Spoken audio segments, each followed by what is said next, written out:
Η αιμορροειδοπάθεια είναι μια εξαιρετικά συχνή και συχνά πολύ βασανιστική πάθηση. Υπολογίζεται ότι περίπου 2 στους 10 ασθενείς πάσχουν από αιμορροειδοπάθεια, ειδικά σε ηλικίες πάνω από 40 ετών. Τα συμπτώματά της αφορούν σε ένα ευρύ φάσμα που ξεκινά από ένα ήπιο πόνο ή και αίσθημα καύσου στην περιοχή και φτάνει μέχρι αιμορροίδες οι οποίες είναι μόνιμα διωγγωμένες έξω από το σφιχτήρα και προκαλούν είτε πόνο είτε αιμορραγία. Δυστυχώς, μόνο 1 στους 3 αναζητά έγκαιρα ιατρική βοήθεια και μάλιστα αφού έχει περάσει αρκετό χρονικό διάστημα υποφέροντας, σε τέτοιο βαθμό που θεωρεί φυσιολογική τη διαδικασία ότι πηγαίνει κάθε μέρα τουαλέτα και υποφέρει. Όπως σε όλες τις ασθένειες, το βασικό είναι η πρόληψη. Άρα ξεκινάμε υιοθετώντας το τρίπτυχο που περιλαμβάνει πρώτον τη μεσογειακή διατροφή. Μεσογειακή διατροφή εννοούμε τη διατροφή η οποία βασίζεται σε όσφρια, σε λαχανικά και σε λαδερά φαγητά. Πρέπει να είμαστε ενήμεροι ότι δεν επαρκεί μόνο η σαλάτα και τα φρούτα εάν δεν περιλαμβάνονται και παραπάνω τροφές. Ο δεύτερος άξονας του τριπτύχου είναι ότι δεν περνάμε αρκετή ώρα στην τουαλέτα. Δεν πάμε στην τουαλέτα έχοντας μαζί μας το κινητό ή έχοντας μαζί μας εφημερίδες και περιοδικά. Τρίτος και εξίσου σημαντικός είναι καταργούμε τη χρήση χαρτιού τουαλέτας και υιοθετούμε το πλύσιμο με τον ντους.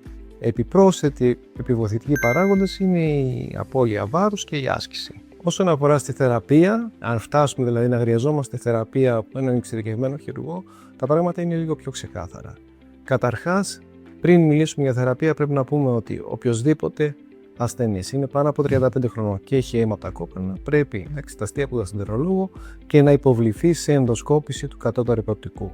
Οπωσδήποτε. Αυτός είναι κανόνας απαράβατος για να προχωρήσουμε σε οποιαδήποτε μορφή θεραπείας. Τώρα, όσον αφορά στη θεραπεία, στα αρχικά στάδια, υιοθετούμε τη μεσογειακή διατροφή και χρησιμοποιούμε και διάφορα φαρμακευτικά σκευάσματα, τα οποία ουσιαστικά μας βοηθούν να καταπραίνουμε τα συμπτώματα. Εάν το στάδιο της αιμορροειδοπάθειας είναι 3ου-4ου βαθμού, τότε προχωράμε σε μια επεμβατική θεραπεία.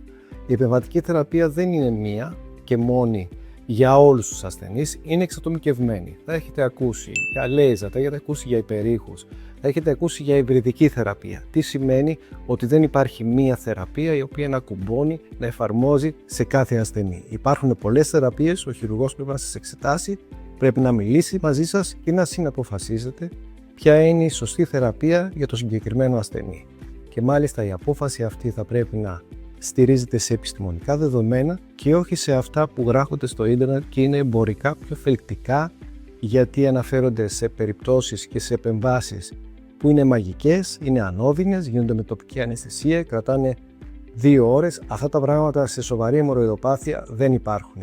Υπάρχει στοχευμένη, συγκεκριμένη επιστημονική θεραπεία η οποία θα σας λύσει το πρόβλημα μία και καλή. Άρα, αν θέλουμε να συνοψίσουμε ποια είναι τα σημαντικά στοιχεία σε αυτή την παρουσίαση, το πρώτο είναι μην περιμένετε άδικα υποφέροντας να περάσει η νόσος. Η νόσος δεν περνάει μόνη της χωρίς βοήθεια. Συμβουλευτείτε ειδικό γιατρό, ο οποίος να ασχολείται με τις παθήσεις του προχτού. Και το κυριότερο είναι μην αναζητάτε εύκολες λύσεις, αυτές που φέρνετε στο ίντερνετ, πολύ γοητευτικές εμπορικά. Αναζητήστε τη σωστή λύση για το πρόβλημά σας, η οποία είναι επιστημονικά αποδεκτή και η οποία θα είναι μόνιμη.